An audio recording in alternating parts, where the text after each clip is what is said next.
Vamos falar um pouquinho do Luan. Tanto se fala sobre a saída do Luan do futebol brasileiro para a Europa. Já surgiram algumas propostas que o próprio jogador confirmou. Aquela do Spartak, que foi, acho que chegou mais perto, né? Porque eles ofereceram valor, depois aumentaram o valor. Depois o próprio Luan, que a gente vê aí no nosso estúdio, chegou a dizer, acho que amanhã eu dou uma resposta. É que o Spartak não queria liberar até o fim do ano, né? Acho até Queria. que a Sampdoria ficou mais próxima, porque aceitaria esperaria o negócio só em dezembro. Mas era um valor um pouco menor. Sim. E a forma de pagamento também era diferente, Mas né? o Grêmio tem que contar com isso, né? Se vai segurar o jogador por 6 meses a mais, talvez um prejuízo financeiro valha muito a pena no aspecto esportivo, né? O que é X9, Edinho? Vamos perguntar pro Renato, né? Então fala, Renato, explica pra gente.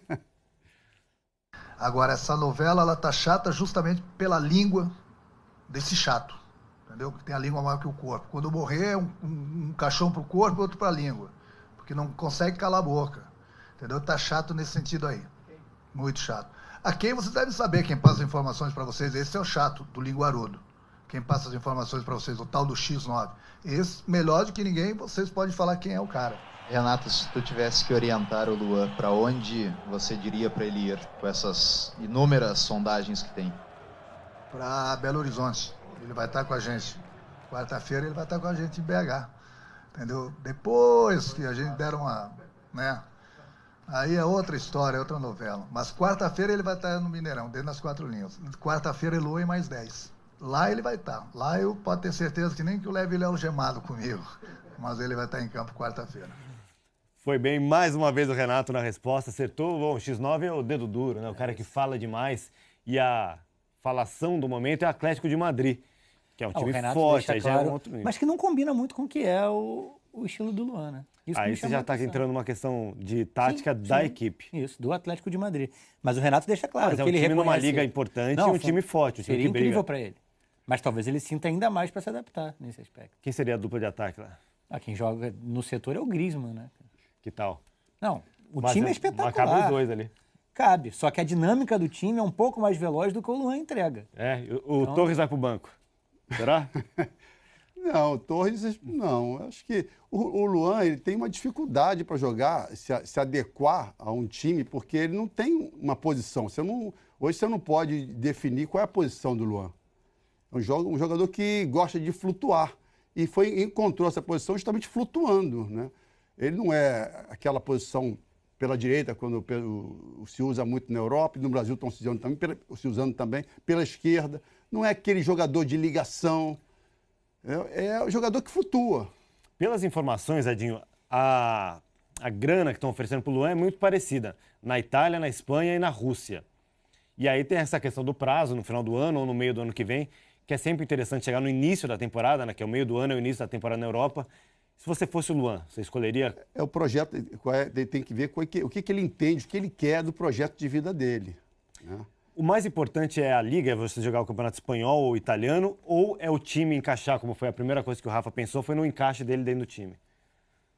Eu acho que na Espanha, por exemplo, ele vai tentar se encaixar, com certeza, e vai ter orientação, do treinador, até dos próprios jogadores. Na Itália, a mesma coisa, um futebol mais duro, um futebol mais de marcação, de ter uma função tática importante. Isso tudo ele vai aprender lá fora. E essa característica dele de drible e velocidade é uma característica que tradicionalmente cabe no Campeonato Espanhol muito bem, né? Depende. Lá vem você, o Rafa tem umas teorias. O Atlético de Madrid joga de maneira completamente diferente do que a gente vê no futebol brasileiro. O único paralelo, assim, quando o time não é novo, não tem a bola, se adapta. Para futebol europeu, ele não é novo. Que ele tinha que ter uma cultura de futebol europeu. Não, e outra coisa, o Luan, ele pode até jogar num time que se adequa mais ou menos a um futebol europeu, como o Grêmio está jogando, o Corinthians. Mas o adversário não.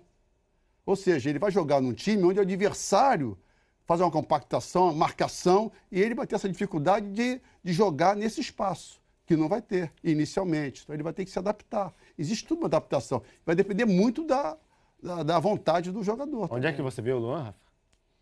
Com essas suas teorias? Em time? Ou Liga. Belo Horizonte, Liga. Né?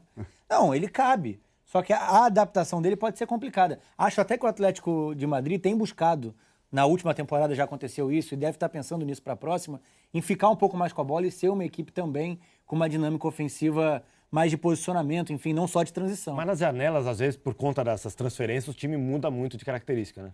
A gente vê o Barcelona, que é uma escola o Simeone está quase há 6 sempre anos lá. citada. Então, assim, mesmo a mudança ela é Mas gradual. O Barça acho que é um bom exemplo por isso, né? Ele tem essa característica desde a categoria de base até o profissional. E Estão mesmo criando assim. filosofias, Mas e mesmo assim conceito o de time não jogo. consegue manter o padrão quando muda algumas O Valverde peças. é muito diferente do que é a filosofia histórica recente. O Valverde não treinava o Atlético de Bilbao como o Barcelona joga ou jogou nos últimos anos. A própria reta final do Luiz Henrique já foi muito baseada no trio de frente. Mais do que na estrutura de jogo do time. E aí a gente tá vendo o que tá dando agora, né? Os confrontos com o Real mostraram bem a situação.